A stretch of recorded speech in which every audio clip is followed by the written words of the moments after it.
Here we are. He's gonna go way high. Another episode of the AVG Fantasy Football Podcast. It's your boy. What do you guys call me on here? I forget. The Mad Scientist. Mad Scientist. Mr. Mike. It's Mr. Mike, the Mad AKA Scientist Mr. here. Miyagi.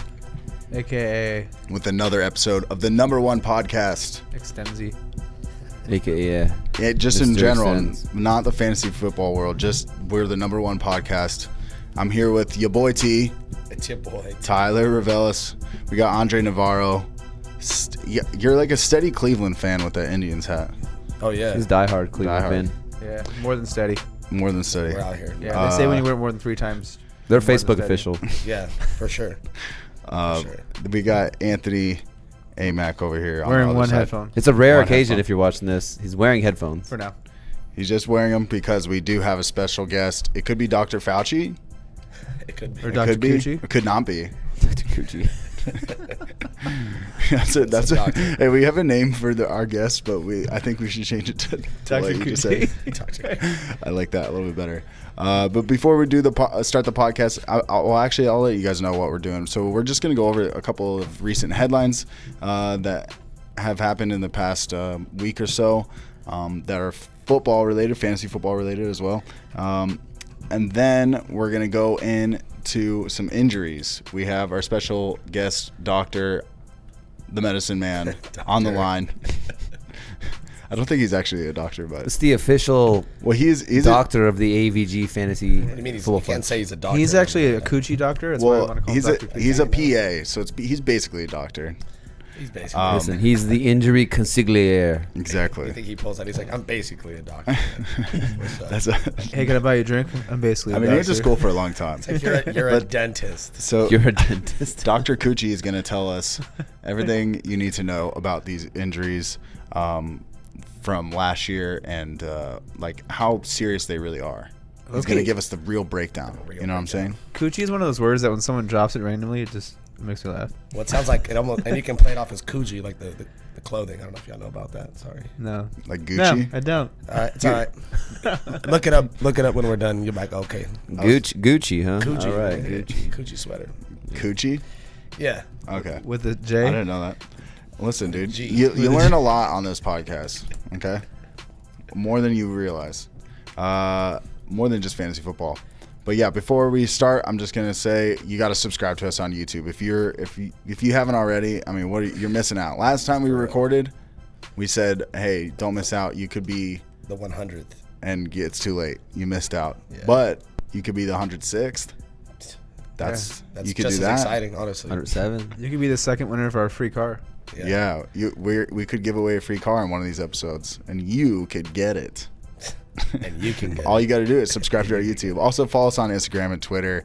We'll give you any type of fantasy advice you need. AVG Fantasy Football. All those links are down in the description below. And if you're listening to us on the Apple Podcast app or any podcast app for that matter, just go ahead and leave us a review and rating on there.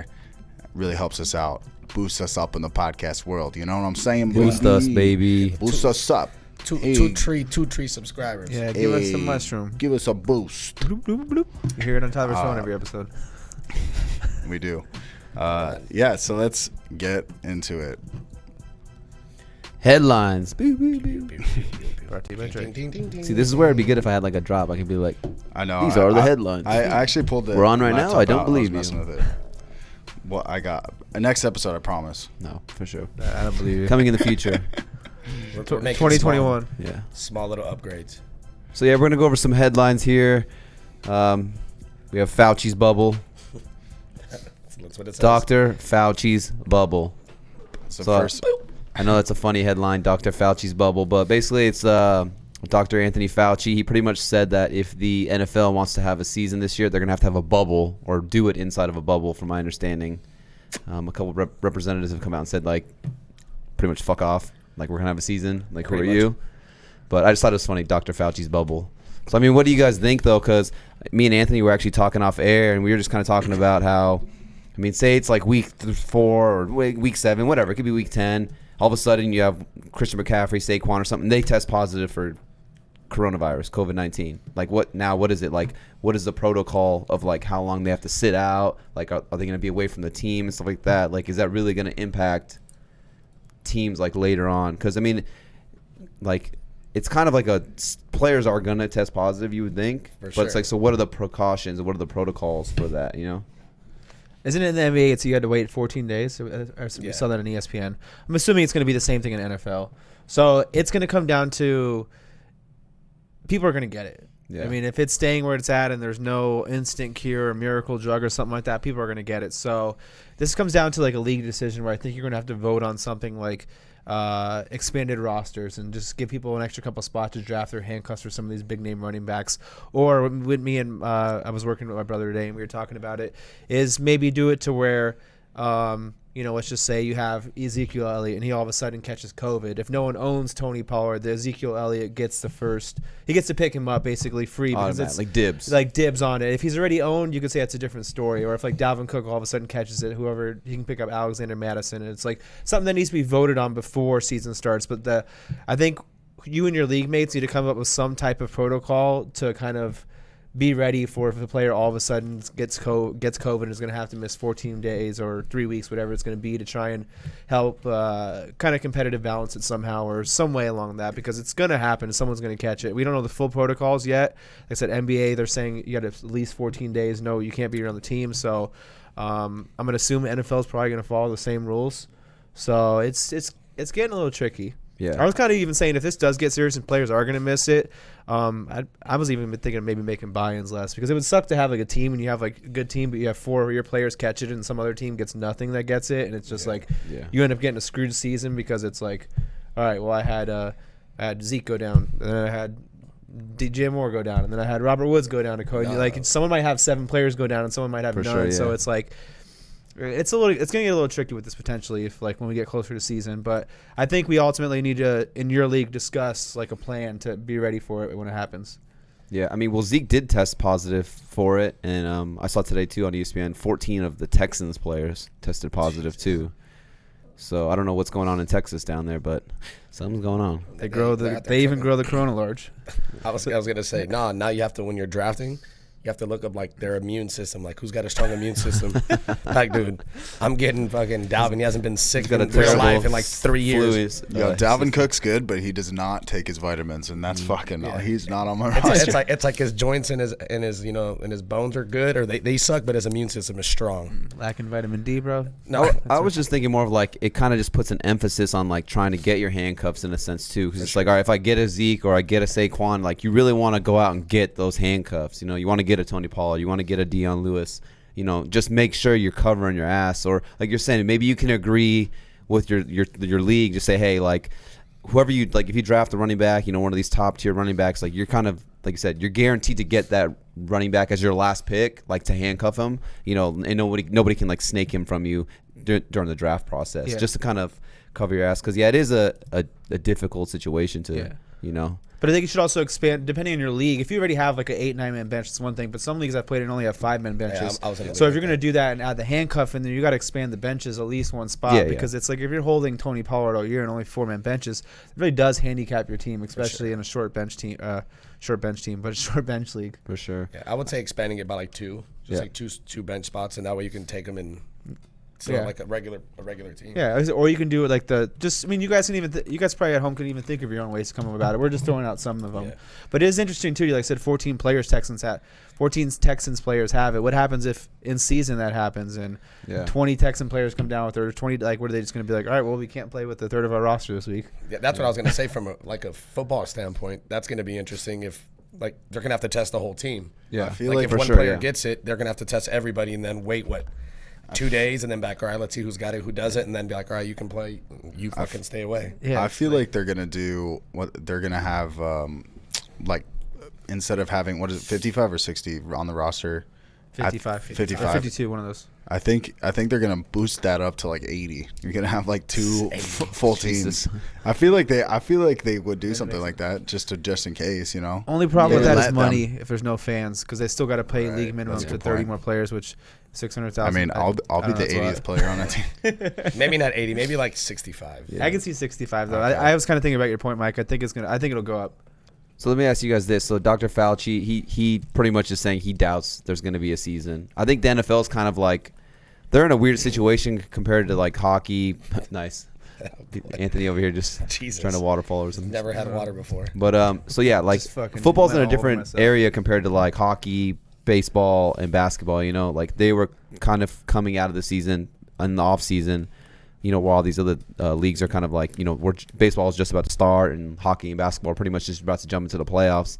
So they kind of have like a grace period to kind of wait it out. I mean, what's your guys' thoughts? Do you think that there's going to be football? I mean, it's kind of, how are you feeling about it? I mean, they own a whole day for like 4 months. I feel like they're going to do whatever they can to figure it out. And like you said, they have time still. Like the whole mini camp shit, that sucks. But as long as they can get something figured out by August, unless like there's another big outbreak, I mean, I think they're going to try their hardest more than any other sport, just because of how much money they make. Yeah. It's Every week though, I get a little bit more nervous. That's what I'm at. I'm getting For sure, me too. I was really confident about 2 weeks ago. Now I'm not as confident. Yeah. I also kind of wonder if baseball sets a tone for it. Like if MLB is just like fuck it, we're not doing this. Like if it almost like Hope they don't follow suit, kind of thing. yeah, it almost like kind of like makes NFL like less prone to do it. If baseball figures out a way to get it done with the players and paying all that, maybe NFL is okay. They've got a structure. They're seeing it. It's working a little bit. Whatever's going on, I feel like that might. I could be wrong on this. This might just be kind of theorizing a little bit, but I feel like if baseball does it, it kind of helps NFL. If baseball doesn't, it might hurt NFL a little bit. It might be 5-10% chances lower, but I think it could go either way with that. There's for sure going to be some owners that are like, dude, we're about to be the only sport on TV. We need to get this season going. I know, right? If the baseball doesn't go. Well, then they lose like $3 billion, I read, though, if there's no fans. That's a lot of money. For sure, yeah. I mean, one thing I can say is kind of positive. I saw the other day, I think it was New Zealand. They actually had the first live sporting event with actual fans there. And then I know like the Premier Soccer League, they actually came back and they started their season up. I don't think they had fans, but they actually like went out there and started the season. They resumed it. So, I mean, those are trending in the right direction. So, I mean, I guess if it kind of like the curve flattens and we don't have like a second wave, then we could see some football. But I mean, like I said, they kind of have like the benefit of the doubt of having extra time compared to like baseball and basketball, but and hockey and all that, you know. Yeah. But all right, we can jump into the next headline right here. So they came out today, they announced the hard knocks for this season, if we have a season. But it's going to be the Los Angeles Chargers and the Los Angeles Rams. I think it's the first time they've ever done 2 teams, right? Yeah. I've never seen them do 2 teams. Yeah. So, I mean, it should be interesting. Brand new stadium there in Los Angeles. I feel like they just did the Rams when they got, what's his name?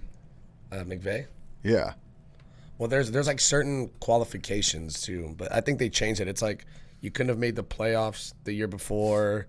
You can't have like a first-time head coach. I know those are 2 of them. Did they do the Rams in Hard Knocks yet? I don't know.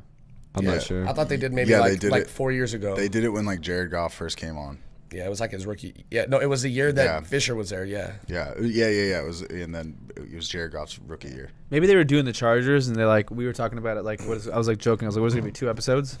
Because they're not even reporting to like anything yet. So maybe they were just like, all right, let's do the Rams too, so we have more episodes of Hard Knocks. Need some content. Yeah, because they're not even supposed to. I think July something is the earliest they're reporting for some teams, or is it June 28th? I'm not or July sure. 28th. 100% sure, yeah. Yeah, like some teams aren't even reporting until July, I think. Yeah. So I'm like, what are they going to have, 2 weeks and then preseason? And it's like, so maybe that's why they're doing 2 teams and they're doing LA again. Maybe it was they were going to do the Chargers, but they're in the same area. So it's like, all right, we could do it. Let's do it both.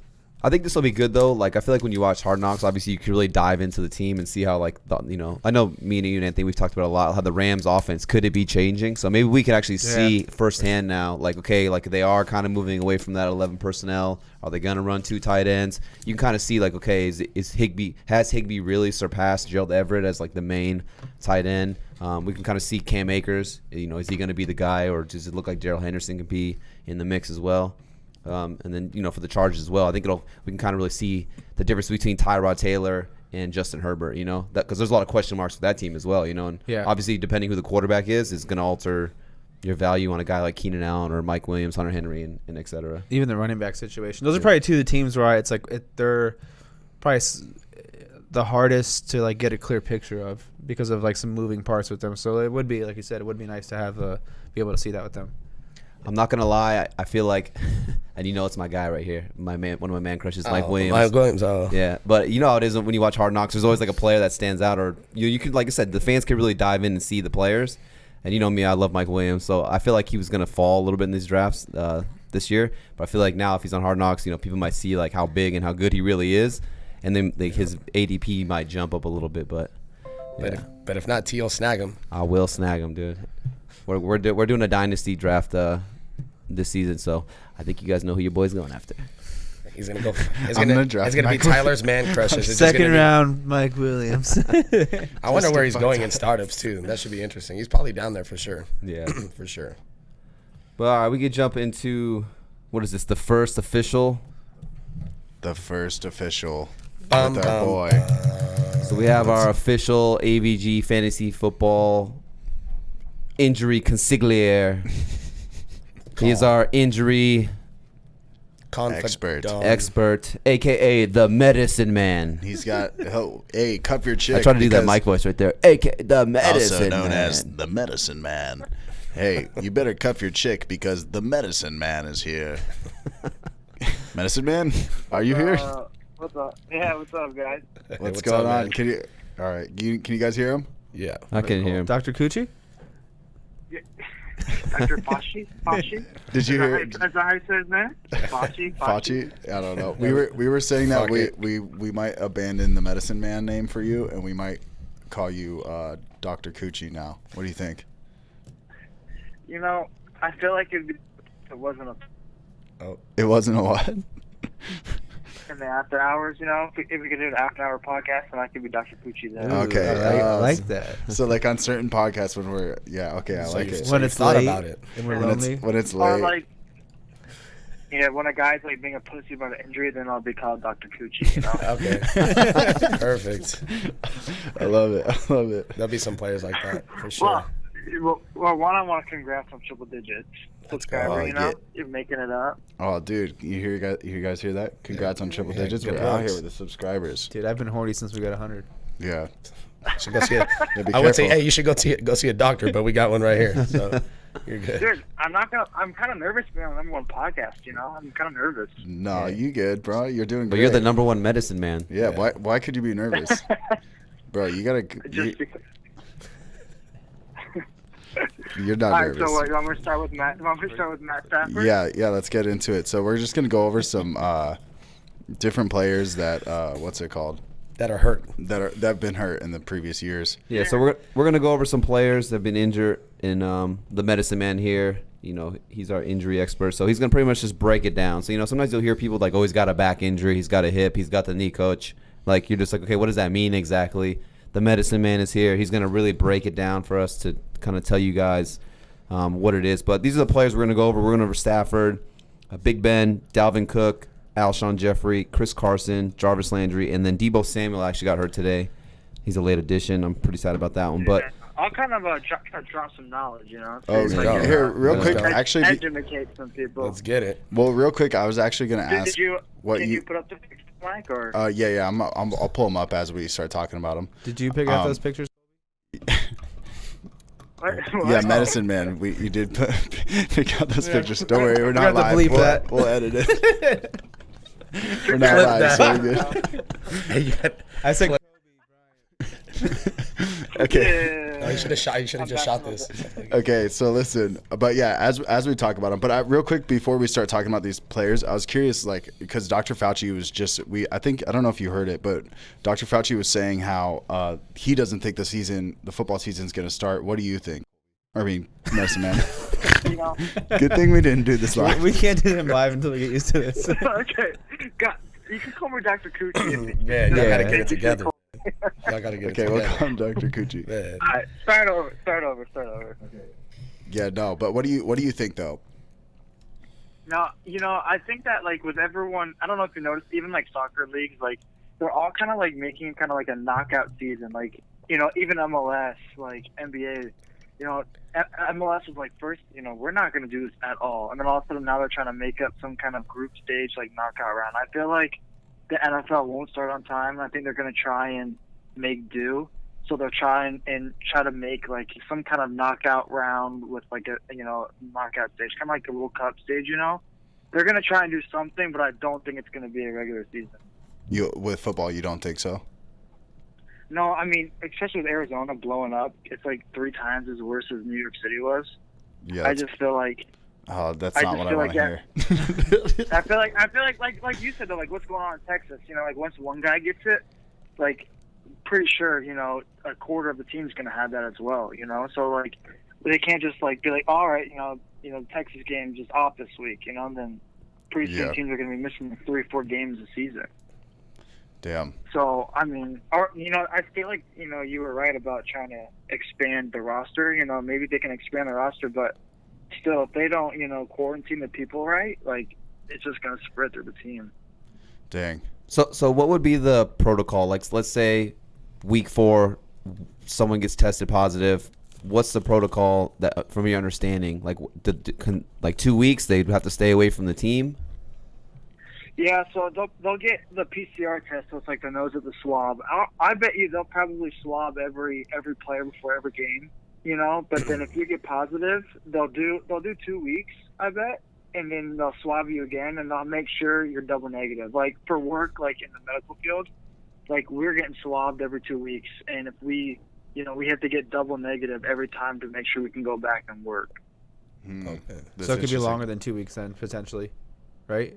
Yeah, so I mean, it could be longer, right? So like some people could show up. So like sometimes they'll do like it's like kind of a range. Like 14 to 21 days is like the range that they'll give out. So they'll kind of make do. So it could be 3 weeks for some players. So like you guys were talking about what to do, like extra bench spots. You could also do like an extra IR spot. Maybe throw a player on IR if they end up being on IR for 3-4 weeks.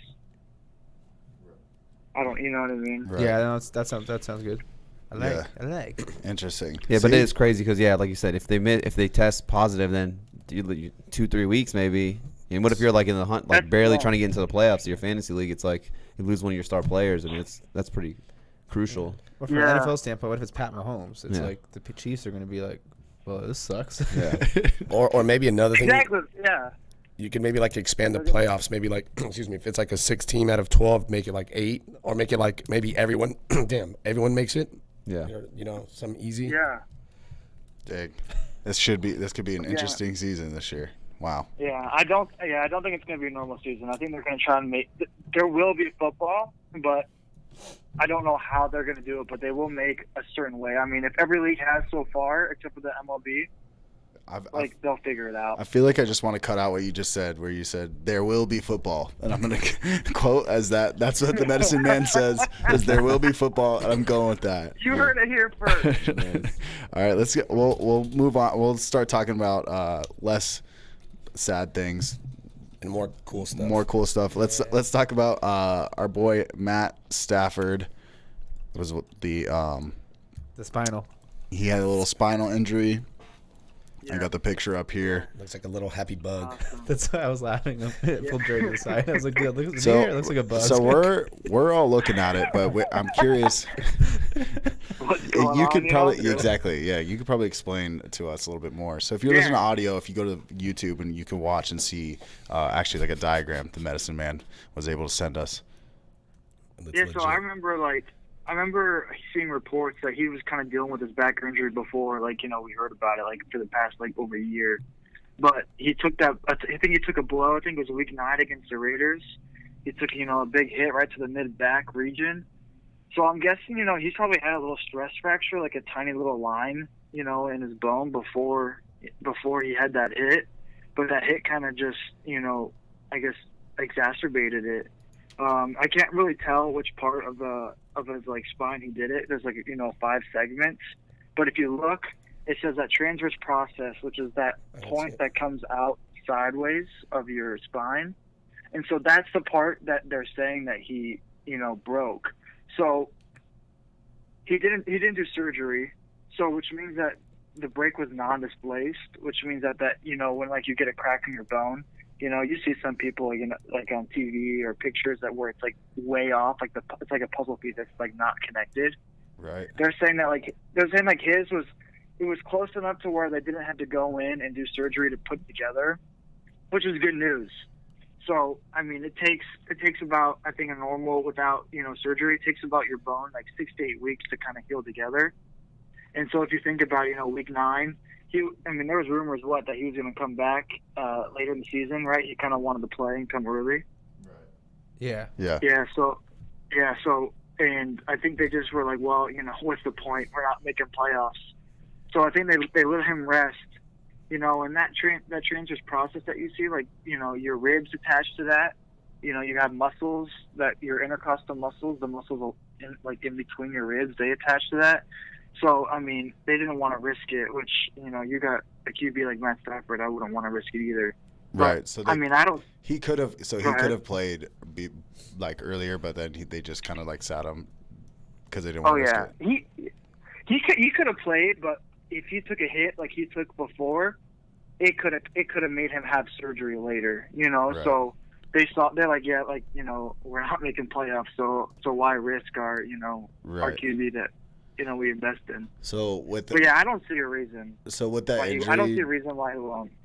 But with going into like this year, do you think that like that kind of injury could come back? I feel like that's like the major question we're gonna have with a lot of these is like, will that injury come back to haunt him within 2020, or is it something that like once it gets fixed, it's Yeah, no, I don't. I don't think it's gonna be another one. Like when your bone grows back, it's usually pretty solid, and a break like his in that place, it's so rare. I mean, how many times you heard, someone in the NFL break something like that? Yeah, when you look when you're looking at the bone, it doesn't seem like that part would break that much. I feel like the disc would separate. I don't know what I'm talking about, but I'm laughing at the.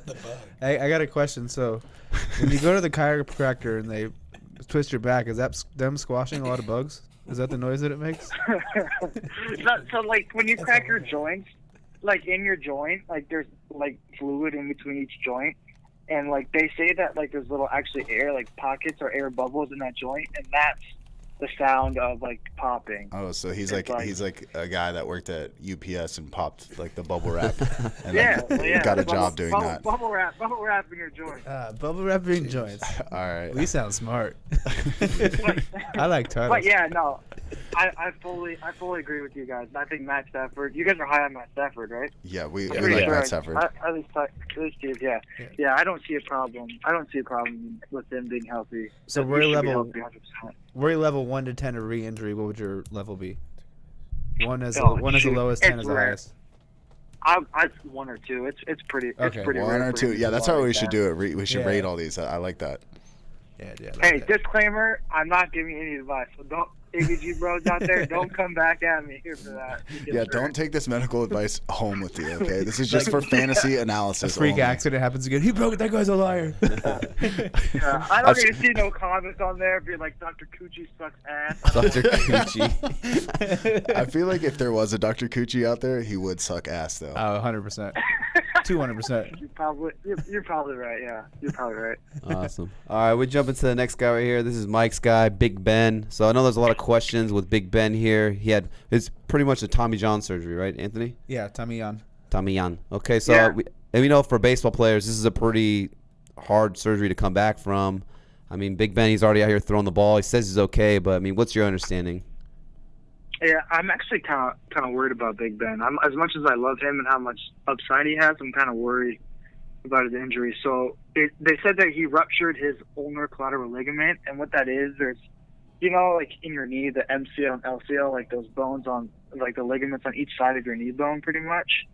So basically, it's that, but on your elbow. So there's like a medial and a lateral, so the inside and outside ligament. I'm not sure which one he tore. Doesn't really, like HIPAA, they can't tell you which one he actually tore. But what it is those ligaments pretty much keep your elbow stable while you're throwing a football. And he pretty much like ruptured it. So it's not like there's a little tear in it. Like it was like, if you're gonna do it, you're going all out, and he did it. And I remember reading it. He was really reluctant to get surgery because who really wants to do surgery. But, he had to get surgery for how bad his thing was. But, like you said, the Tommy John surgery, that's normally, what they do when someone injures, that UCL ligament. Like, they usually get Tommy John surgery, but he decided to go under this newer surgery called the primary repair, which the reason he did that is because it's supposed to really cut down your recovery time to about 9 to 12 months instead of longer what Tommy John does. He's trying to kind of get ready for this next season. So he didn't get Tommy John surgery. No, but normally with that injury, you do get Tommy John surgery. But he decided to do something different. And the problem is that it's kind of a newer procedure, so there's not a lot of data out there on kind of recovery and how well people do. So it's pretty hard to predict if he's going to be ready by 100%. But I don't know. You've probably seen him on social media, how he's throwing to JuJu, you know. So, you know, everything so far, it looks like his rehab is, you know, on track and is on point. So I'd pretty much just really keep an eye on it. It's hard to say if he's going to be back. So let's, you know, what was that surgery called? Because I kind of want to see what data I can pull up on it. Because I follow baseball a lot. So when I heard Tommy John for Big Ben, I've been saying since like months ago, I was like, I've been worried about that because I know it's usually 16 to 19 months recovery, but that new one you said is about 12 months. So that makes a lot of sense that he did that. Yeah, so it's called the primary repair of the UCL, which is the ulnar collateral ligament. So this is kind of what all the like resources that I was finding, it was saying that he did this instead of the Tommy John. But so basically what it is, Tommy John basically, what they do is they'll take a graft from a muscle or a tendon in your body, and they'll basically attach it to that tendon that he tore and remake that tendon. But what he did is that tendon that he tore off from the bone, they just reattached it to the bone, so that way he could recover quicker. Oh, because it's more natural. Because it's more natural to the body, assuming, right? Yeah. Yes. Yeah. So he did that to try and just make the bone heal instead of a whole new tendon trying to do that. Interesting. We're getting so deep in here. I love this. And okay, so you see, there's no real data of a players coming back on that surgery yet. So that's kind of a big question mark there, right? Yeah. And that's kind of why everyone's really iffy, you know, on, you know, pushing if he's going to make it or not, because it's such a newer surgery. That I think that's why he was so reluctant to get the surgery, because he was doing his research, you know. Yeah. Trying to see what's best for him, but that's why it's so hard to say if he's going to be in there. But shoot, if COVID, you know, ends up delaying it, I mean, that's in the benefit for Big Ben, to be honest. You know, more time the better. Right. Yeah, for sure. So I would say, okay, like the same thing we did with Matt Stafford, like 1 through 10 re-injury. Oh man. Put him at like an 8 or 9 or what? Yeah, I put him at a high risk. But I mean, shoot, if his rehab is going well and he has no hiccups, nothing to slow him down. I mean, it's what are you going to waste on him? You're going to waste a double-digit round on him. I mean, is that really a bad thing? You know, you can pick someone up off the waiver wire if he really gets hurt. You know. Yeah. So is your worry level above a 7? I'd say 7 or higher on a re-risk. If you know, just because it's such a new surgery, I don't want to like put full trust into it. Interesting. See, hey, we called the medicine man for injury analysis, and he gave a fantasy analysis right there, baby. You could run this whole podcast by yourself, dude. Yeah, do we even need you, bro? I mean, hey, do you even need us? I mean, sorry, yeah. Well, I guess you only need Mike. Mike can set everything up. We'll just leave. Dr. Coochie does it all, man. and he's a Coochie doctor. I like Dr. Coochie so much. Okay. I get to see Dr. Coochie on the bottom. Your sister's favorite doctor, Dr. Coochie. Oh my god. Oh god. You better cuff your chick because Dr. Coochie's in the building. All right. Let's go on to the next We'll one. jump into the next guy right here. You got Dalvin Cook. For the most part, he was pretty healthy, and if you had him last year, you were pretty hyped because he crushed it for you. For sure. But towards the end of the year, bangs up his shoulder. What is it, an AC joint sprain? Yeah.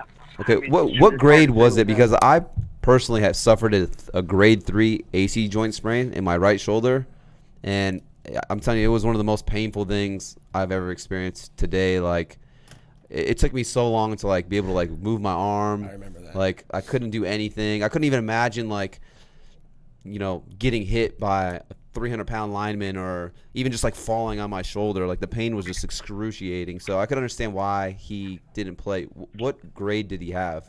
I just remember Tyler screaming when we took him to the doctor. He had his shoulder and he's screaming, and people were walking in. He's like, "You're taking this motherfucker right here before me. My fucking shoulder's sticking out." He's like screaming in the middle. That Like, we're playing football. Yeah, Yeah. I remember that. That dude jumped right on you too. it's pretty funny. Sorry, go ahead, go medicine man.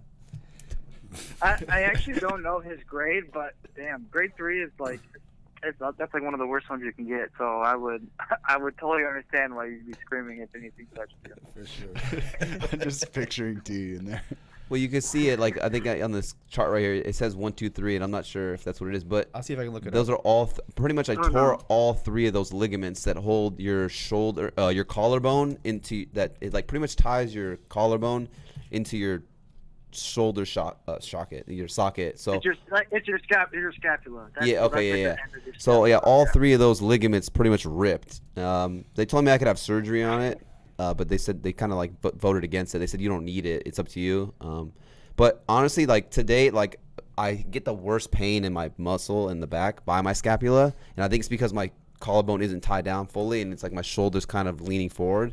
So I mean, it's definitely still affecting me to this day, and that was 10, 12 years ago almost. Yeah. Yeah, like 15 Yeah. years Well, ago. so I mean, so when they say these 1, 2, 3 isn't grades, that's just that's how many. There's like that many ligaments that are helping stabilize your collarbone to your shoulder blade, pretty much. But if you see, the AC, it says acromoclavicular. That's the AC joint number 1. That's probably what you're talking about. The AC. That's your AC joint that you're talking about. Okay. But so with Dalvin Cook though, he's kind of a mess just with injuries. I mean, people are like call him fragile or injury prone. He just is always getting hurt. But I feel like with him it's kind of tricky as well. I feel like whatever the Vikings do with his holdout, I think it's going to say a lot about his injury aspect. So like if they, if they really are worried about him getting hurt or about his shoulder injuries, I mean, I don't see why they would give him another contract. Because if they don't give him one, it's got to be because of injury. Obviously, because you said he's killing it on the field, but his injury list was worrying. I mean, he had an ACL. He tore his ACL in 2017. Yep. And then he's had multiple shoulder injuries all the way back to high school. He had labrum surgeries in high school and in 2017. And like the labrum, like how I describe the labrum is, imagine like a golf ball on like a golf tee.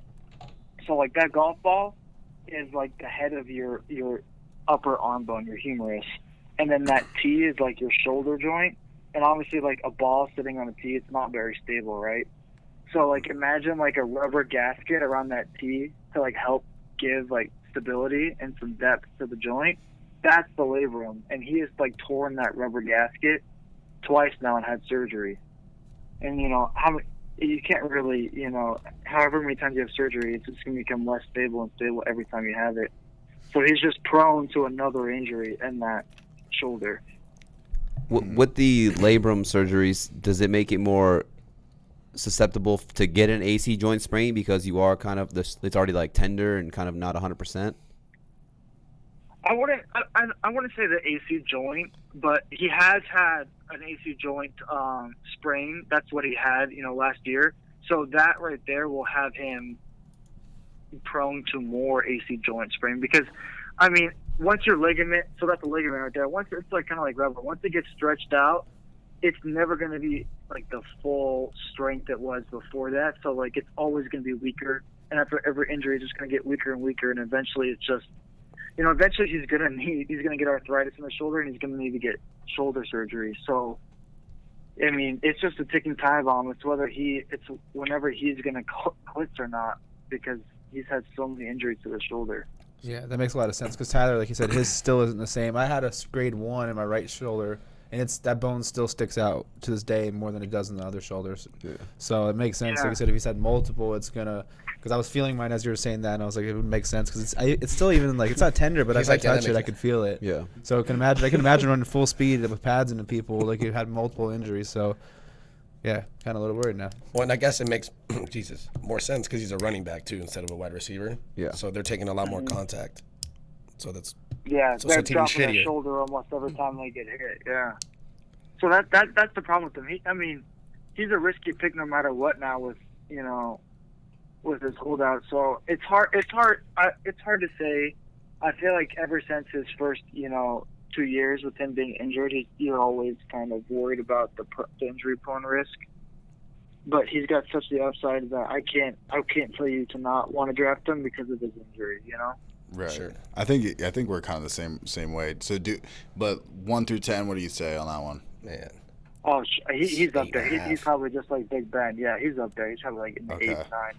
Ooh. So if he's you do never draft, finished the full season. if you do draft Right, he's Dalvin, draft Madison Yeah. also. Well, I mean, even remember last year he got hurt and then it happened again. And remember, it looked like he was bawling. Yeah. He was like shaking on the ground. So, I mean, it Yeah. happened 2 weeks later. I was bawling, shaking on the ground. I was already on the Cursing the ground. heavens Oh, in yeah. VR. But all right, I'd probably be going away from him in Dynasty, to be honest. I don't think he's left that much longer. Yeah, That makes some sense, yeah. for sure. In oh, the Dynasty. medicine man giving up some of his strategy for the dynasty Dynasty. picks. He said, listen, doctor advice, redraft, dynasty, fucking life. All of it. Coochie advice. We'll jump into another guy who just can't seem to stay healthy, but super talented. Eagles wide receiver Alshon Jeffery. What's his injury? The Lis Frank Plantar fascia. plantar fasciitis. Yeah. I've had a little bit. It's the lift break joint. This is painful. I've had to a low degree. This shit hurts. And I'm not even 6'4", so he's got a lot more weight and size. This is a complicated one because I don't know if you remember last year Cam Newton. Remember how Cam Newton was up for so long? It's because of the Liz Frank, and I remember hearing rumors how they're like, oh, it's just a sprain, he just sprained it, and then all of a sudden they're like, oh no, he needs surgery. So it's really hard. The Liz Frank joint is a very complex joint. I mean, if you can see all those they call them metatarsals. It's not like your actual toes, but it's the bone before the toes. That whole joint right there is just a bunch of bones together. It can get really complicated if anything's off alignment. And he had surgery, I'm pretty sure. Yeah, he tried to rehab it normally, and then, like you said, they're like, you have to do surgery.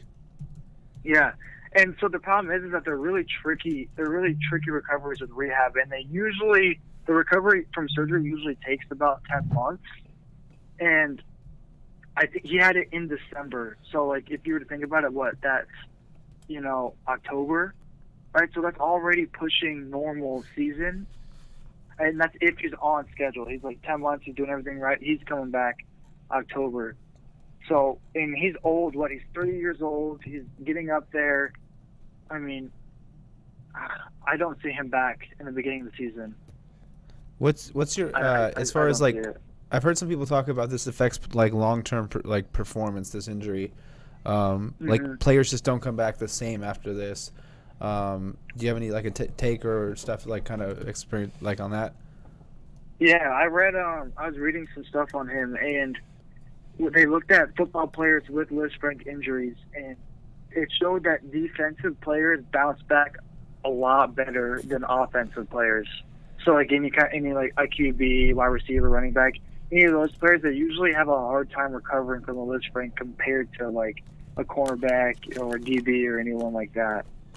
So it's just the odds are not in his favor. Let's say that. But I mean, Alshon Jeffery is a very talented wide receiver. So, and I feel like all professional athletes are freak athletes.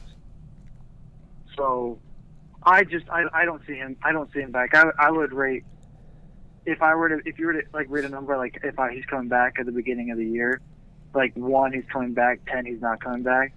I'd say it's an 8, 9 that he won't be there in September. If it starts on time. Yeah, I remember, was it Santonio Holmes? He got it, and he literally was never the same. He was out for like you said, 10 weeks when he was on the Jets. But back then, I think it was before they had that name for it. And I think it's for receivers, because getting in and out of their breaks, running their routes, you have to really stop, and it's a lot on your feet. That's why turf toe, when you get turf toe, you're Yeah. Because you have to kind of switch direction and stuff. So I think that's why with receivers, it's more footwork. And he's a big dude. Yeah, I agree. Yeah, yeah, he is a big dude. Pisses me off. So, and the thing is that they're not really in a hurry to get him back, right? I mean, they have other people to take his spot if needed. So, I wouldn't draft Alshon Jeffery if that's basically the question at the end of the day. Do you draft Alshon, and redraft or not? Right? Yeah. Yeah. Dr. Coochie And the answer is says no. Dr. Coochie says no. Yeah, I mean, and in Dynasty, he doesn't have much value anymore. I mean, he's like he's 30. over 30 surgeries. I mean, 30 for 30. 30 30 games, for 30. 30 games missed. Just Probably more than 30. yeah, probably. It's crazy because he was such a monster in South Carolina, and then with those first couple years with the Bears, he was just a savage. Yeah, he really But was ridiculous. It's just crazy how some of these players, man, it's just they just can't seem to stay healthy for whatever reason it is. But now we jump into the next guy. Got the Seattle Seahawks running back Chris Carson. So he's got a hip injury. Even Rashard Penny was an ACL injury. He's not expected to be there. So they go out and get Carlos Hyde. I think depending on how healthy Chris Carson is coming to the season, Carlos Hyde might be a sneaky late round running back that you could pick up on, a pretty good Seattle Seahawks offense, and he could see another maybe 1,000-yard season if he gets the workload. Yeah.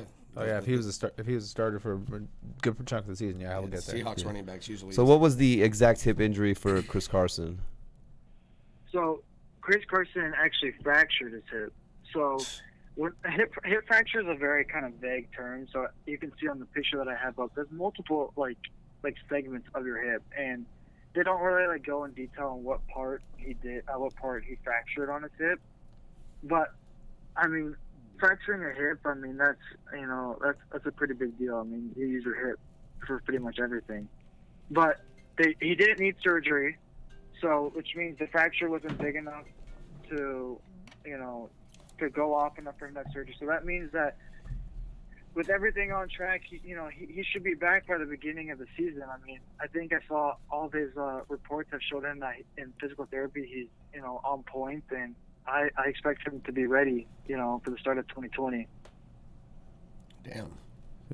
Like in terms of re-injuring it, see, obviously he's a physical runner. I mean, he's kind of like a beast mode 2.0 almost. He doesn't shy away from contact. He's trying to run you over and hit you. Yeah. So I mean, what are the odds of him, going out there? He rehabs, he feels good, but maybe he takes a hard blow to that same exact hip. I mean, what are you thinking? His chances of re-injury?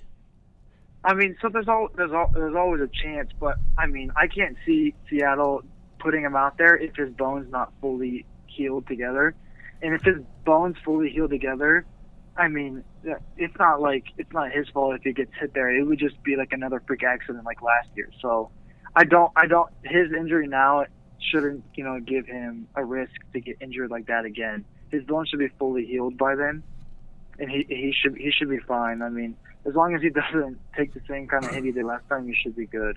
From an explosion and movement standpoint, does this injury potentially take away from some of his explosion and quickness, or is this an injury where it's just a bone injury? Once it heals, it doesn't have anything to do with that? I mean, it's stuff like that's always gonna kind of take a decrease maybe on his explosion, but I feel like stuff like this is more of a mindset. I mean, you see people like Cooper Kupp coming back from an ACL injury. It's all about that mindset. Do you trust your hip? Do you trust, all that rehab you did? Are you gonna trust your body to drop your shoulder and go on tackles like that? I mean, Chris Carson is a mean guy, so he might, this might not affect his mindset at all. Yeah. And I think that's kind of what it really comes down to, is that I don't think his hip is going to limit him. I think it's going to be his mindset and himself limiting that. Well Interessante. Nice. Interesting. All right, so we could jump into another hip injury right here. You got Jarvis Landry from the Browns. He has another hip injury right here. I was kind of looking into this one because, I'm a big Juice fan. Is this kind of the same exact injury as Chris Carson, or is it a little different? Because I think he had something with the labrum as well, right? Yeah. His is a little different. His is kind of like how I explained Dalvin Cook's labrum, with the rubber gasket. It's like that same thing, but it's for the actual hip joint. But he underwent surgery. They cleaned it up, and I think this might be his first labral injury, so it's not like this is a repeat thing, kind of like Dalvin. But there's degrees with tears, right? 1, 2, 3, how severe it is. I can't find how it is, but usually when someone kind of goes through arthroscopic hip surgery where they don't fully cut you open, they kind of use robots to help kind of, sew it up. They can start, jogging after 3 months. And they can start doing high-intensity sports, kind of like football, with 5 to 6 months. And I think that will kind of set him up for a return right away. And he's had no setbacks so far. I think I saw a thing on social media where he was doing some kind of crazy PT workout, and everyone was kind of talking about how good he's doing, stuff like that. So he has no setbacks so far. So if it keeps going on, he should be fine. He should heal up great, and he should be kind of ready to go for the new season. As far as like reoccurrence, is that more? Is this a hip injury where it's more prone to reoccur? Like, because due with that whole joint thing, like you're talking about the shoulder and labrum, is that somewhere it's like once it gets injured once, it's not as strong? Is it's kind of the same thing with that? It's a little different with him because he doesn't have the history of getting injured multiple times like Dalvin does.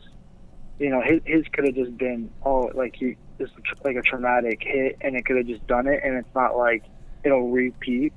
And a lot of the research studies show, you know, recoveries for these labral hip injuries, especially for someone who is not prone to being always hurt. They're pretty positive, so I think he should be fine going back to the season. I mean, he finished the whole season. I mean, and, you know, obviously it was probably hampering him and he was injured, but I mean, for him to finish the season and have the season he did, I mean, he outperformed OBJ. You would like to think that, you know, having the off-season surgery, you know, a lot of positive things that the medicine man, a.k.a. Dr. Coochie, is saying right here. So it sounds like he should be good to go, right? So, like, what's your injury risk on him, 1 to 10? I'd probably say about, like, 3, 4-ish, you know. I mean, he's gone through the surgery. It's sewn up well. It's healing well. His PT, he's doing explosive things in PT already. I can't see it happening.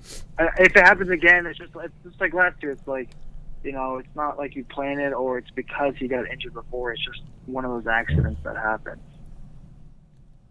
For sure. So mild and good news for Landry. Yeah, good news for Landry. I like hearing that. He's Yeah. my boy. It's just I feel like it's really good to just get that perspective, just because I feel like when I hear hip injury, I'm like, okay, well, fuck that. I'm not touching him. Yeah. Versus when he breaks it down like this, it's nice. Yeah.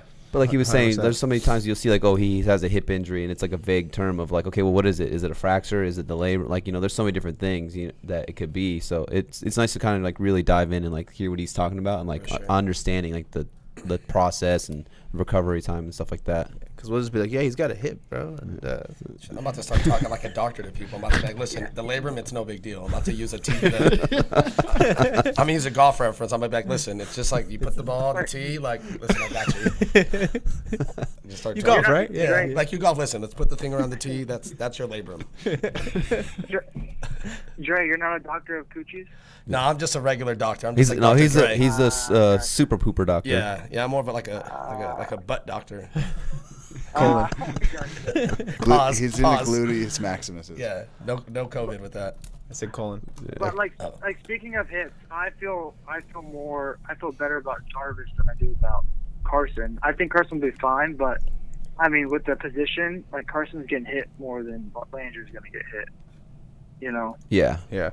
Oh, yeah, I thought the same thing. I was like, yeah, like you said, fractured hip just sounds so vague. I was like, damn, he's done.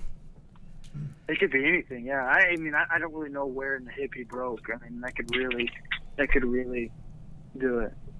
For sure. All right, we'll jump into the last guy right here. This is actually today, breaking news, but Deebo Samuel broke his foot doing a workout. Breaking news. Breaking news. Yeah, this one sucks because I know me personally, I was pretty high on Deebo, and Dre, you probably are too, being a Niners fan.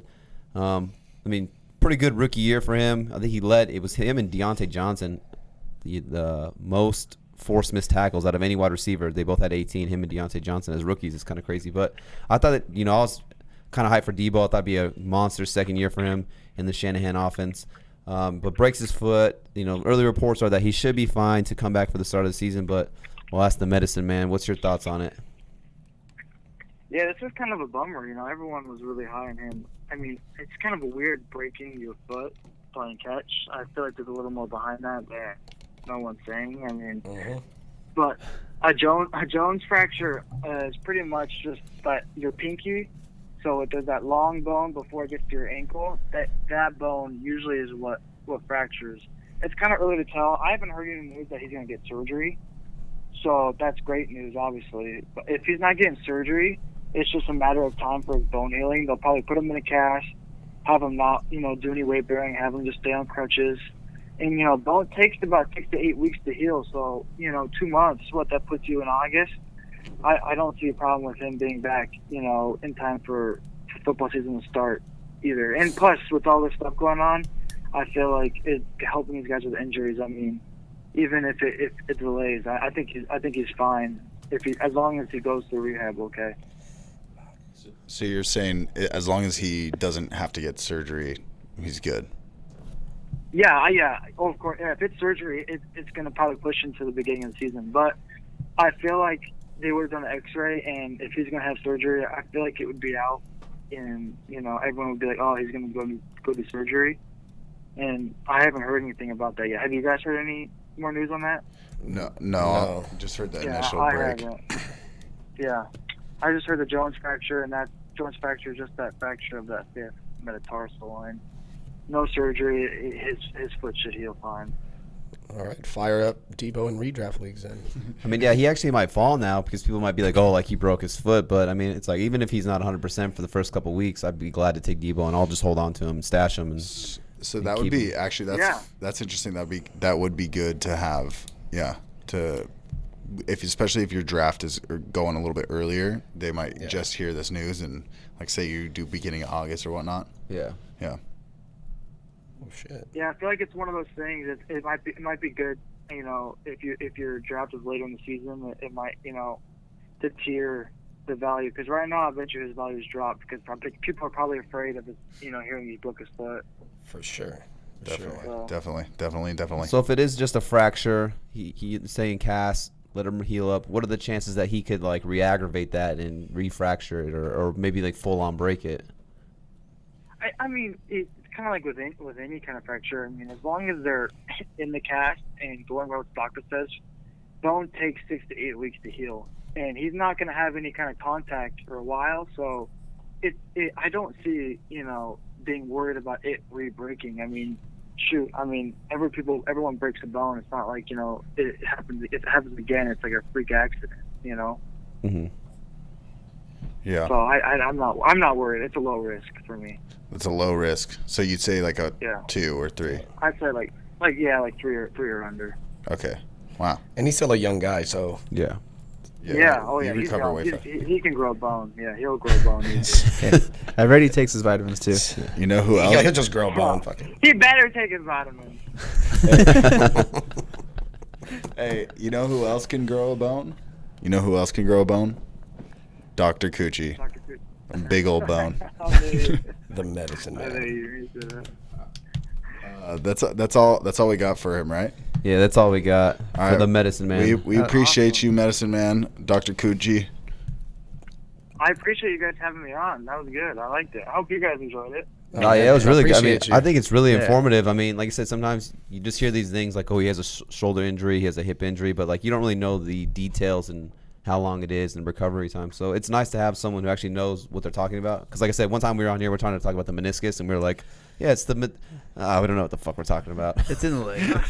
That was bad. I just know you can play without that one. That's the weakest of the ligaments. I know that. It's like the stepson. But yeah, Yeah, so I'm glad you guys enjoyed it. hopefully, there is an NFL season, and obviously, unfortunately, during the NFL season, there are a lot of injuries. But week to week, if the injury does break, we will have the medicine man on every week to kind of break down these injuries for us, so we can really dive in and understand, how long these players could be out, and how severe the injury is or is not. Yeah, just for next time, I wanted to go over the OBJ, but when we have like the diagram, because I'd like to hear about that, and plus that gives us something to talk about next time. How we had like the abdomen surgery. Yeah, there's multiple other ones we could talk about. Just let me know. For sure.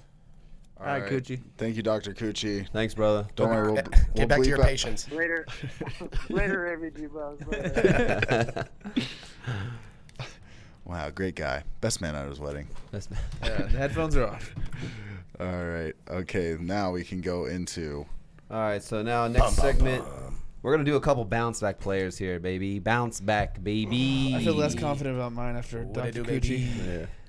So, yeah, we're all going to go through me, the Messiah, and Anthony. We're going to go through one player we think can bounce back. Make it bounce. in the 2020 season. Hopefully, fingers crossed, there's a 2020 season. But so these are just some players that we think can come back and perform good. So first, we're going to jump right into it. A.J. Green from the Cincinnati Bengals. This is your guy, Dre. My guy. I mean, everybody knows A.J. Green, right? No.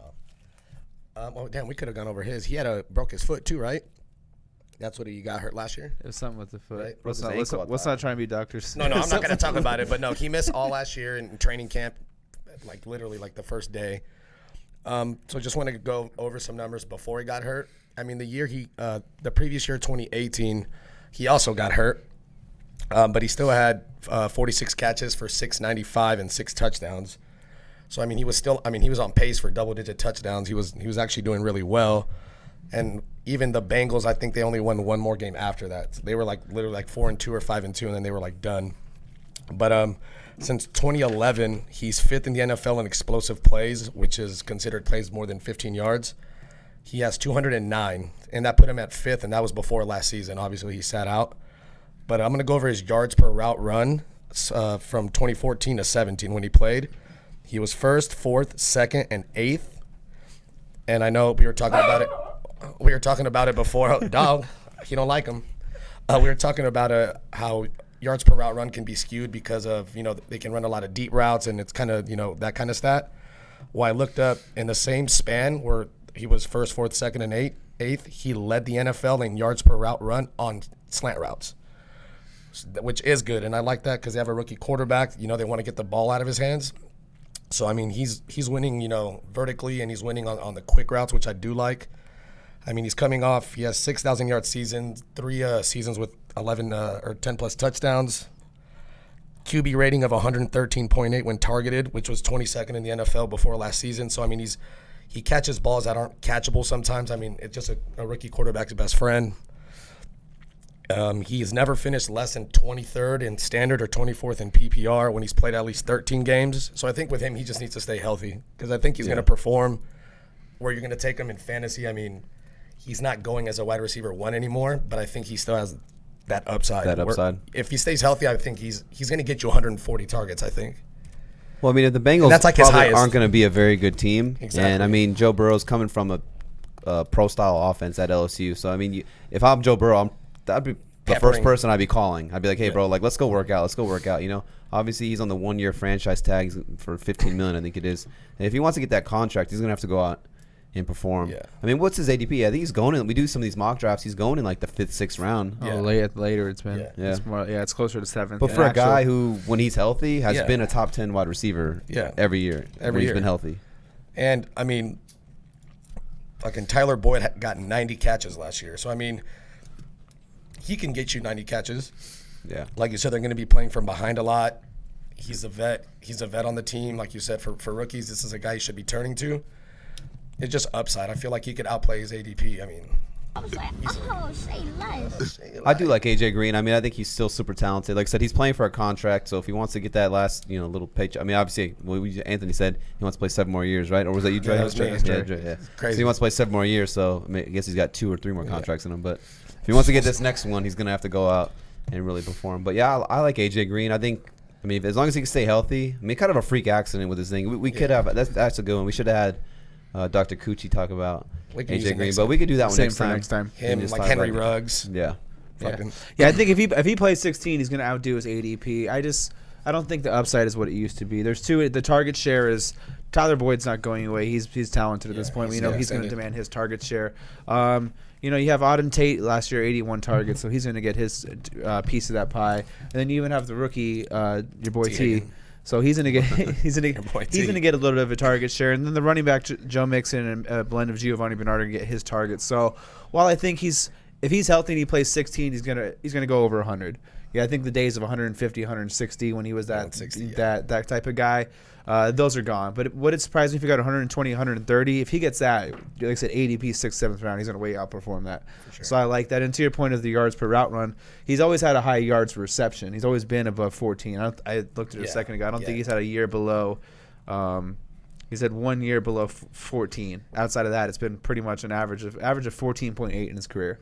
So, if he gets 120 targets and he catches 60 balls, you just do the math with 15. So it's going to be a, productive season if he gets those targets. Yeah. So I'll probably take a lot of shots on AJ Green. When you get in those rounds, you pretty much have, a couple solid running backs, a couple solid receivers anyway. So, I mean, he could be, you always joke around this, but he could be your third receiver. Yeah, and you can snag him. But he could realistically almost be your best receiver in a sense, sure. When you're drafting. So, yeah.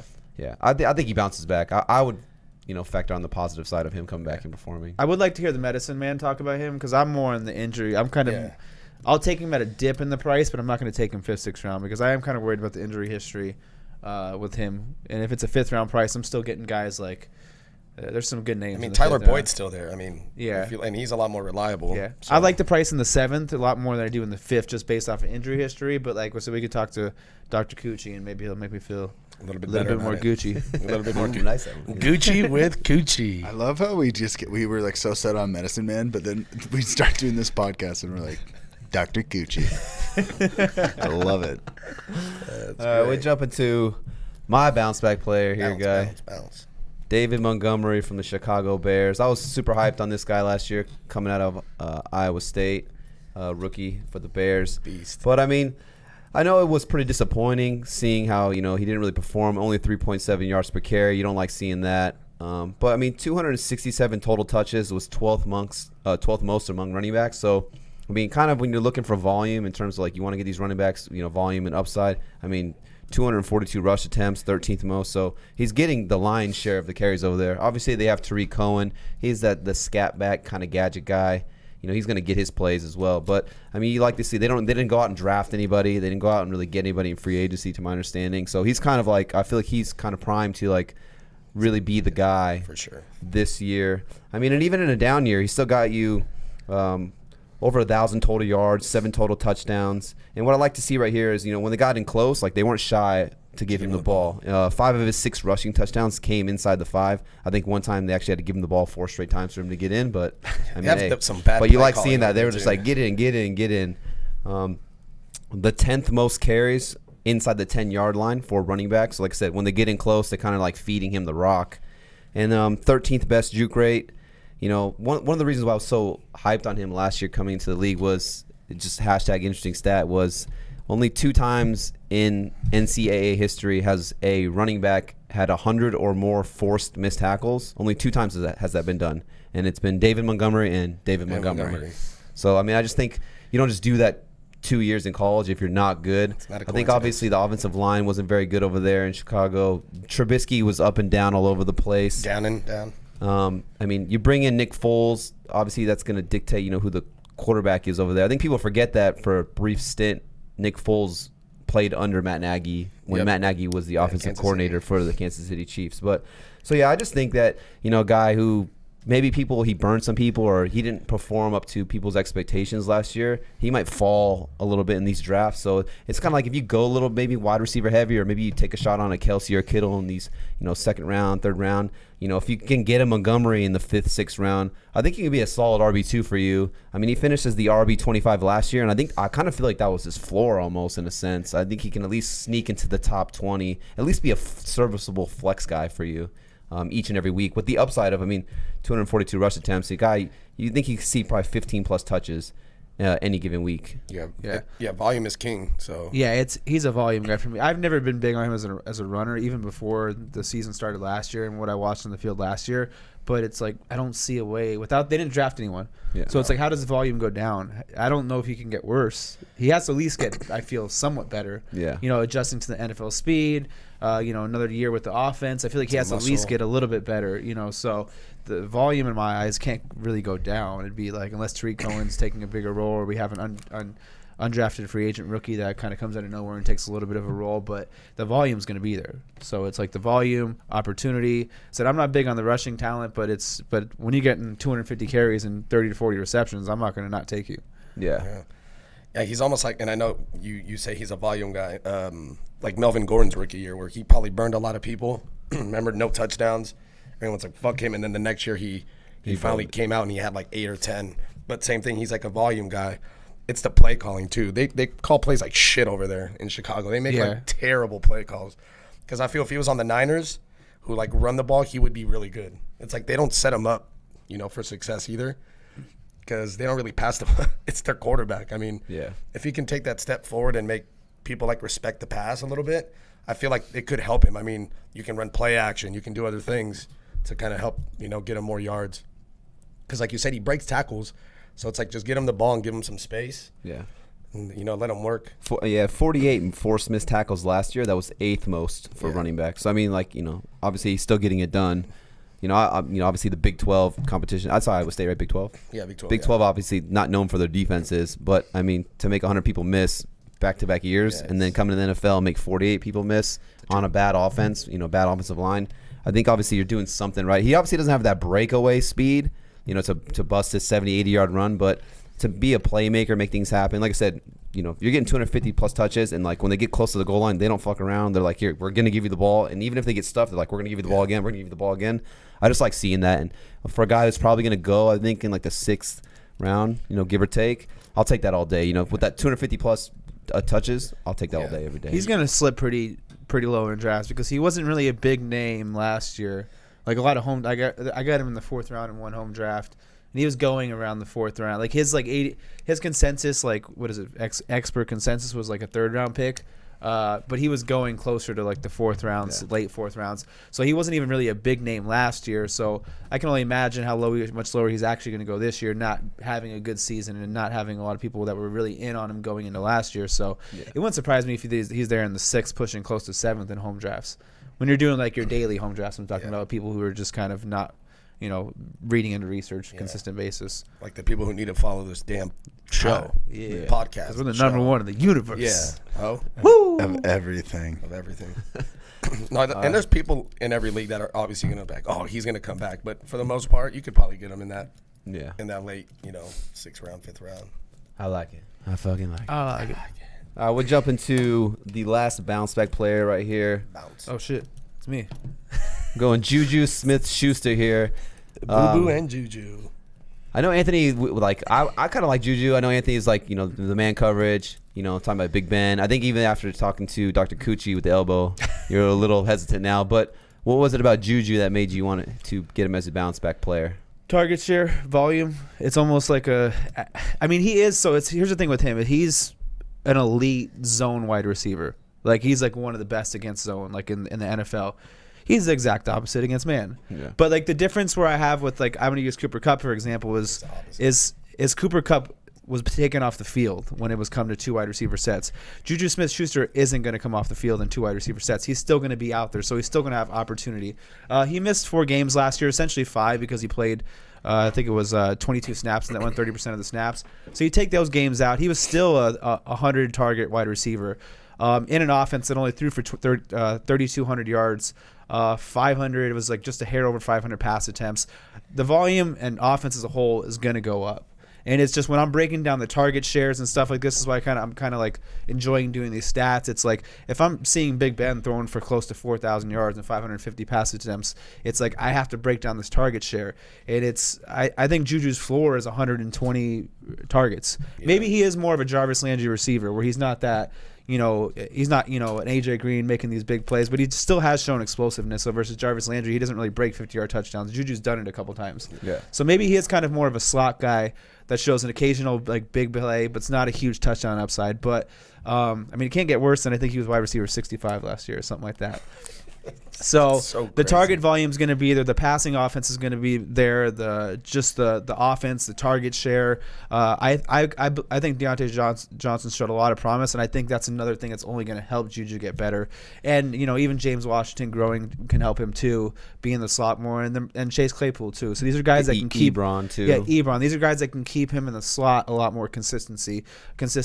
I mean, we've seen a top 5 season out of JuJu. I don't know if that's still there, but he's done it. Yeah. So when I'm drafting some of these receivers and I look at them, I'm like, okay, what are some of these guys like? Do some of these guys in like this range, do they offer me top 5 upside? Like he's in a group where it's like only his name sticks out, where he could essentially be a league winner if he has like 160 targets.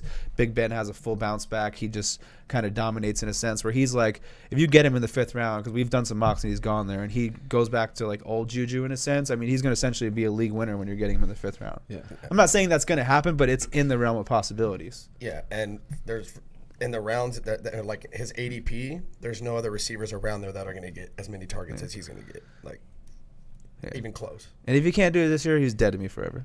Yeah, if not this year, then when for Then sure. when, yeah. For sure. If you're not doing it this year, then when. You can't really judge him on that last year because Big Ben gets hurt and he's playing with Duck Hodges and Mason Rudolph. I mean, those guys they're not good. They're just not good. You know what I'm saying? For JuJu.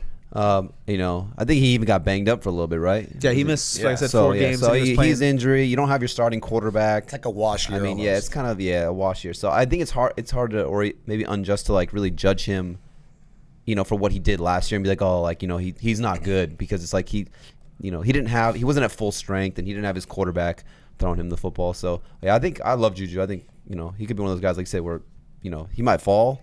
I think when we get closer to the actual draft season, his ADP will rise a little bit because he has that name. For sure. He's a fan favorite, and he's marketable. JuJu, yeah, on TV. JuJu. It's like such a fan favorite, like I said, marketable, like you're saying. So I think his ADP will creep up a little bit more, and I think I'm guessing probably like 4th round maybe. But it is still crazy because he was going in like the back of the first, like second round last year. I think with him, it's more. If I take him, it's more my trust in Big Ben, my trust in their chemistry, like because he knows this is his guy. So it's like, how much do I trust that he's going to be good? Yeah, because he's going to throw the ball to him. You see how many times he would throw it to Antonio Brown. Yeah, but even that year with Antonio Brown, when JuJu finished top 10 with AB, I mean, he had 1,400 yards and 130 but that was also like a 600 and something. It was Big Ben will not reach that. Not even close to that. Yeah, he was out there. There's obviously not going to be another guy getting as much targets as AB was. So, and if JuJu can be the alpha or the main target, like you're saying, 120, 130 targets, I don't think that's out of the realm. Yeah, a possibility. He has a safe volume floor to me. What it comes down to, it's like I'm like trying to I've been trying to kind of play with their stats and numbers. It's like, I mean, even if Deontay Johnson ends up being a 1B, that's where I see him getting like about 110 and 120. You make all the excuses you want. Same players, same teams. He was outperformed by Deontay Johnson with there. So it's like I said, I don't put feelings into fantasy football. I just look at the numbers and go straight with it. So is there a chance that's what I'm saying? I look at his floor. It's like, is there a chance that it's a 1A and 1B? And there is a chance. But that floor is still like 110, 120 targets. Yeah. If he's the one and it's a mix of Deontay Johnson, James Washington, these other guys, that floor goes up to about 125, 130, and you can put that ceiling at 150. Yeah. So it's like the range of outcomes. It's like ceiling versus floor. It's not that big of a gap. Yeah. As long as Big Ben stays there, because we saw how bad that team was if he gets hurt with that elbow. So it's like a little bit tied to Big Ben too. So that's why I was like. And it would suck after like 3-4 weeks. Big Ben just got like I can't do it. Like I'm trying to tough it out, but like my arm is just not the same. Yeah. Which I mean is a possibility. Yeah. That's why I was listening to Dr. Coochie. I was like, oh, but bounce back. So that would You're like, I'm gonna take back my bounce back. That's our bounce back, Mike. Yeah, that's our bounce back. Our bounce back. It's a co-bounce back. Double bounce back. Double bounce back. Oh shit! Super all right, that pooper. wraps up the bounce back players for us for this one. We'll probably do another bounce back segment. We'll bounce back going to forward. it. So we'll do like a sleeper segment, like mid round players we like, stuff like that. But yeah, I thought that went pretty good. Yeah. I got a lot of information out of that Coochie. That was really informational. Subscribe. That's some good Coochie right there. Subscribe. Yeah. All right. Yeah. Okay. Love y'all. Thank you for listening to the AVG Fantasy Football Podcast. It's been another episode. Subscribe. Tell your friend to tell a friend. Yeah. And then have them subscribe. And then have that friend tell another friend. That's what 2 Chainz says. And then tell your friend to bring a friend. And we can party at the holiday. And okay. Thanks for listening to the AVG Fantasy Football Podcast. I can't. What episode is this? 23. 3.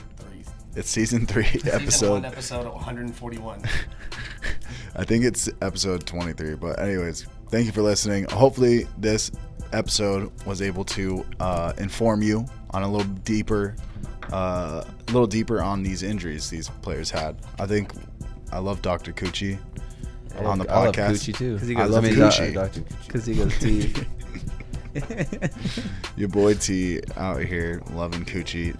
Thanks again for listening. Interesting Subscribe. stat. I love Coochie. Hashtag. Follow us on Instagram for the interesting stat of the day. They're also on Twitter. You can message us there for any fantasy advice you need. We got your back. Subscribe to our YouTube channel. Leave us a podcast review on any podcast app that you listen to. Thanks for listening. We're out. It'd be kind of funny if we did for our next episode.